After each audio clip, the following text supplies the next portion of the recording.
ಧ್ವಜ ತೆರವು ದಂಗಲ್. ಕಂಬದ ಮೇಲೆ ರಾಷ್ಟ್ರ ಧ್ವಜವನ್ನ ಜಿಲ್ಲಾಡಳಿತ ಹಾರಿಸಿದೆ. ಈಗ ತಾನೆ ಕಂಬದ ಮೇಲೆ ರಾಷ್ಟ್ರ ಧ್ವಜವನ್ನ ಹಾರಿಸಿದೆ.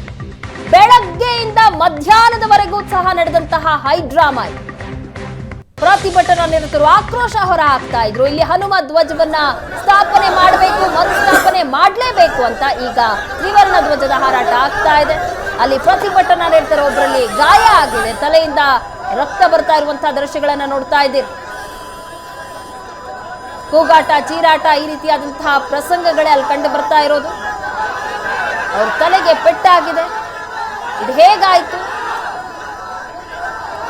ಪೊಲೀಸರ ವಿರುದ್ಧ ಆಕ್ರೋಶ ಹೊರ ಹಾಕ್ತಿದ್ದಾರೆ. ಆ ವ್ಯಕ್ತಿಗೆ ತಲೆಯಲ್ಲಿ ರಕ್ತ ಬರ್ತಾ ಇದ್ದುದನ್ನ ಗಮನಿಸಿದ್ರಿ ನೀವು.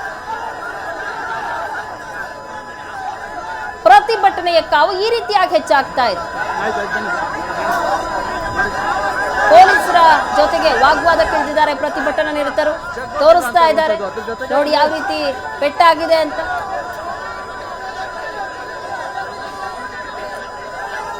ಹೆಚ್ಚಿನ ಸಂಖ್ಯೆಯಲ್ಲಿ ಪ್ರತಿಭಟನಾ ನಿರತರು ಭಾಗಿಯಾಗಿದ್ದಾರೆ ಈ ಪ್ರತಿಭಟನೆಯಲ್ಲಿ. ಈಗ ನೀವು ದೃಶ್ಯದಲ್ಲಿ ನೋಡ್ತಾ ಇರೋದು ಪ್ರತಿಭಟನೆ ಸಂದರ್ಭದಲ್ಲಿ ಗಾಯಗಳಾಗಿರೋದು. ಆ ವ್ಯಕ್ತಿಯ ತಲೆಯಿಂದ ರಕ್ತ ಬರ್ತಾ ಇರುವಂತಹ ದೃಶ್ಯ ನೋಡ್ತಾ ಇದ್ದೀರಾ. ಪೊಲೀಸರ ಜೊತೆ ವಾಗ್ವಾದಕ್ಕಿಳಿದಿದ್ದಾರೆ.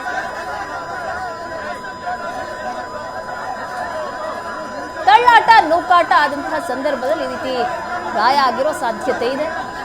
ಅದನ್ನ ಪೊಲೀಸರಿಗೆ ತೋರಿಸಿ ಪೊಲೀಸರ ಜೊತೆ ವಾಗ್ವಾದಕ್ಕಿಳಿದಿದ್ದಾರೆ ಪ್ರತಿಭಟನಾ ನಿರತರು. ದೃಶ್ಯಗಳಲ್ಲಿ ನೋಡ್ತಾ ಇದ್ದೀರಾ. ಇದು ಕೆರಗೋಡು ಗ್ರಾಮದ ನೇರ ದೃಶ್ಯಾವಳಿಗಳು. ಬೆಳಗ್ಗೆಯಿಂದ ಮಧ್ಯಾಹ್ನದವರೆಗೂ ಸಹ ಹೈಡ್ರಾಮಾ ಆಯ್ತು. ಇಷ್ಟೊತ್ತಿನವರೆಗೂ ಸಹ ಹೈಡ್ರಾಮಾ ನಡೀತಾ ಇತ್ತು. ಇನ್ನೂ ಪ್ರತಿಭಟನೆಯನ್ನ ಮುಂದುವರೆಸಿದ್ದಾರೆ.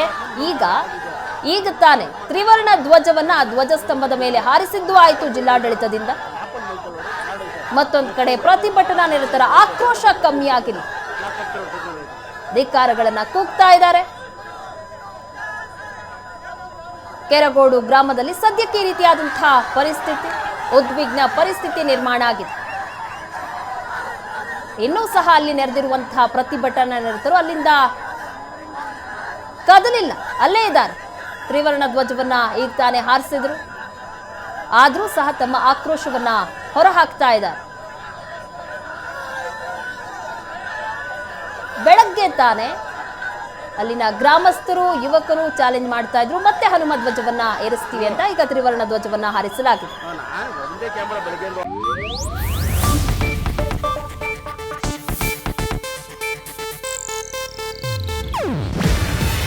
ಇದು ಏಷ್ಯಾನೆಟ್ ನ್ಯೂಸ್ ನೆಟ್ವರ್ಕ್ ಪ್ರಸ್ತುತಿ. ನೀವು ನೋಡ್ತಿದ್ದೀರಾ ಏಷ್ಯಾನೆಟ್ ಸುವರ್ಣ ನ್ಯೂಸ್.